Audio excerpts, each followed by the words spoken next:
Just like the AW11 MR2 or even the A92 Corolla, a lot of Toyota cars get overlooked just because the newer one is better or the older one is better, and it ends up only being a cult following that buys these specific cars. I mean, I barely see anybody buying an A92 Corolla. It has a better motor, but because it's front wheel drive and it's not the 8.6, that's an initial D, it's not popular. And so is the AW11. The only reason why people buy those cars that I've seen is because it has nice styling. But in reality, it's a great performance car. Might not be the best, but it's still a good one. And it's pretty much the same thing for a Mark III Supra. It was a great car for its time, but for some reason the Mark IV came along and it was just a little bit greater for the time. And now you got a car that nobody really buys. Along with some problems that it has. I'm not saying that it's a perfect car. It especially doesn't have the reliability of a 2JZ, for instance. But still, it's a great car, and with a couple mods, it can be reliable, and if you get the top trim with the turbo, it can even be fun. Yeah, it's not the lightest. It's not the best with handling, but it damn sure does look good. And I'd have to say it even looks better than the Mark IV Supra. So in today's video, we're going to be doing the ultimate buyer's guide on the Mark III Supra, and we're going to be going over the years, the trims, the common problems these cars have, rare parts that add value to this car, and last but not least, the 5 rarest colors you can get to stand out a little bit more. So the Mark III Supra was released in the later half of 1986, what a lot of people like to call 1986.5, all the way till 1993. The first year, 1986 and a half, they did not have a turbo version, and a lot of car journalists were saying this car felt slow because of it being heavy and just a lack of horsepower. So they decided to add the turbo version in 1987, which made it fast enough to get those damn pesky journalists off Toyota's back. And just for reference, the 7M GE had 190 horsepower and 184 foot-pounds of torque, while the 7M GTE had 232 horsepower and 253 foot-pounds of torque. That's a 42 horsepower difference, and I would say that's not bad. Also for 1987, this was the first year that you had the option to add ABS to your Supra. Now, if you got the turbo version, you expected to get all the options of the NA, but on top of all that, because you got the turbo, you got the standard sport package. This included a limited slip differential, the advanced Toyota electronic modulated suspension system, also known as TEMS, and headlamp washers. Wow. I don't know how headlamp washers turns up the performance, but I guess it's in the performance package. For 1988, the only thing you got different than the previous versions is they updated the design of the third brake light. And for 1989, the Supra received a new front bumper, new turn signal indicators, updated side mirrors, fog lamps, and a new 3-piece spoiler.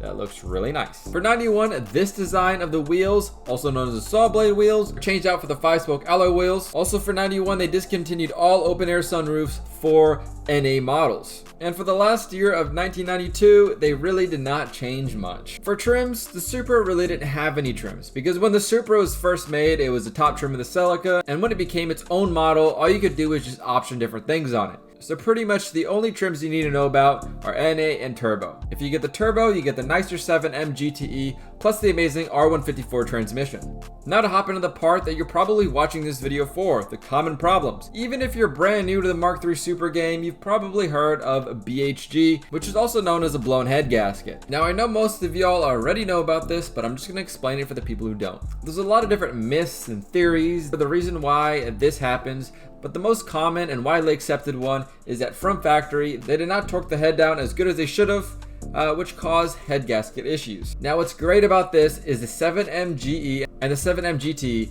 are reliable motors after you change a head gasket. So as soon as you buy one, if you want to save yourself some headache down the road, maybe it's stranded on the highway or far away from home, just change it out. But the great news is since these cars are old, you have a possibility of already buying one with a changed head gasket. Most people opt for the metal head gasket just because it's stronger, and they go with ARP head studs. If you're doing this yourself, this time torque at the spec, and you should be good to go for a while. Another common problem with these cars, of course because they're old, is rust. Main places to look are in the rear wheel arches, the spare tire, and the trunk, and it's always nice to take a magnet with you when you go to check out a car. Tap the magnet around the body, and if you feel like your magnet is not sticking to a particular spot of the car, that's probably because it's filled with Bondo. Uh-oh. Another thing people say that you should look for when checking out a Mark III Supra is the cooling system. I mean, this kind of goes with the head gasket. If you don't have a good cooling system, you're probably going to end up with a blown head gasket. So after you get the car, a coolant flush is recommended, and I've actually done this recently on my 4Runner. I used the Presto cooling system cleaning formula. It did not work great for me because I guess my cooling system was already cleaned, but I heard a lot of good reviews about it, and I would probably use that to clean her out real nice. This seems to be another common problem with almost all Toyotas is leaky hatches and leaky T-tops. Just make sure to replace the seals if they have not been replaced already, or try to put some Shin-Etsu if you want to save some big bucks and just apply it. Hopefully it works. If it doesn't, you're gonna have to buy the seals, but at least you try to save some money. And the last problem that I want to bring up is if you're getting code 52, don't worry. Most likely it's not the engine knock sensor, because replacing one of those is around $200. It's most likely just the wires. So check all the wires in the car, and that goes for the whole entire engine base. Since these Supras were the first to be turbocharged, heat buildup is a problem, and one thing that you should know about wires is they do not like heat.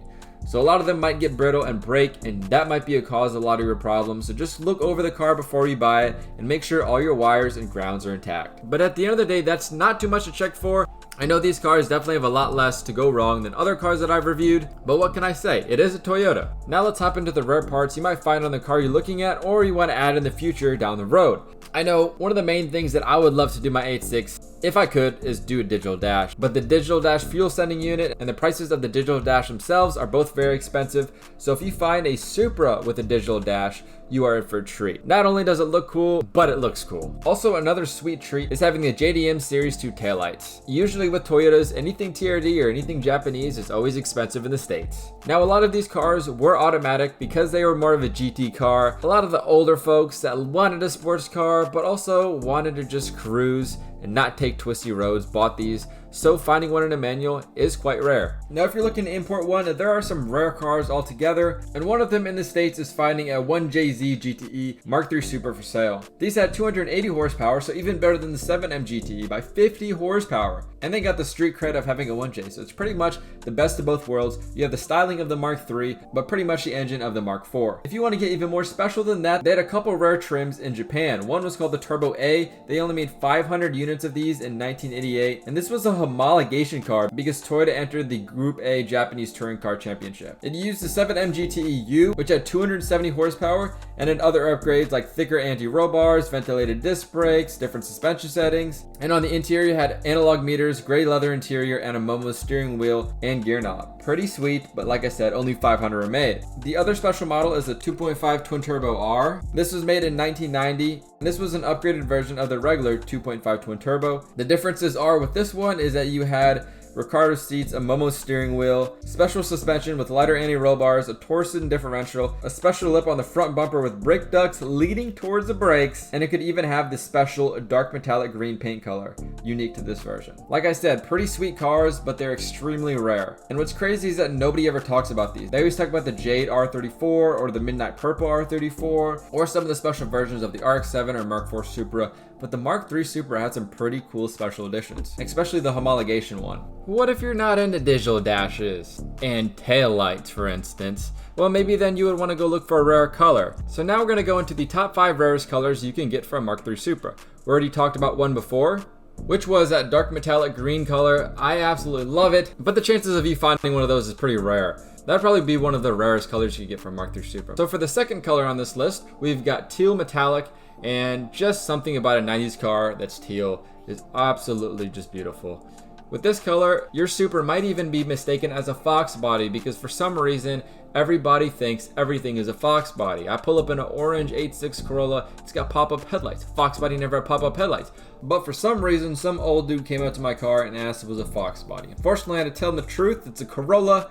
He wasn't too excited about that and walked away. And so because this color is teal and one of the most famous colors of the Fox body is teal, you might get asked that a couple times too. For the third color on this list, we've got garnet red, and I love this red. You know, it's not a bright red that an 18-year-old had. It's the red that a 40-year-old businessman would have. And it's just something about it makes it look very luxurious, especially with a tan interior. Man, this thing is styling. Now we're getting into my favorite 2 colors for the Supra, and one of them is being dark blue Mica Metallic. I love how this color in the shade just looks like a normal black or even just a dark blue, but when you put it in the sun, it just shines, and I just love those types of colors. Probably the reason why I love this color is you just don't expect it when you see it in the shade, but when it hits the sun, it's just a whole different beast. And my number 1 favorite color for the Mark III Supra is going to be the two-tone dark blue and light blue combination.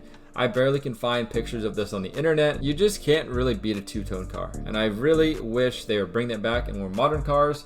I've seen it a little bit on the Bronco, not so good looking, and a couple other cars, also not so good looking. But man, just the lower half and the upper half being a different color on these cars is just awesome. They did a crap job doing it on the new 86 Terreno, but you know, you can't go wrong with a classic Mark III Supra in two-tone. So I hope you guys did enjoy this video. Please like and subscribe if you're new, and leave some more suggestions down below on cars you want me to do a buyer's guide over. I really appreciate all the support, and I'll see you guys in the next one. Peace out.